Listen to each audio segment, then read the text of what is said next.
How to log in into Outlook in mobile. Hey guys, welcome back to the channel. If you want to add an account or log in into Outlook with another account, the steps are quite simple. First and foremost, you'll have to launch the application and then tap on the profile which is on the top left corner. Tapping on it should take you to another page from where you have to click on this plus icon.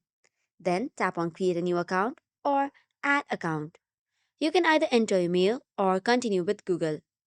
Now choose your account and then give the permissions. Tap on continue and then it will take you to another page. Give permission and tap on allow. And just by that, you have successfully authenticated.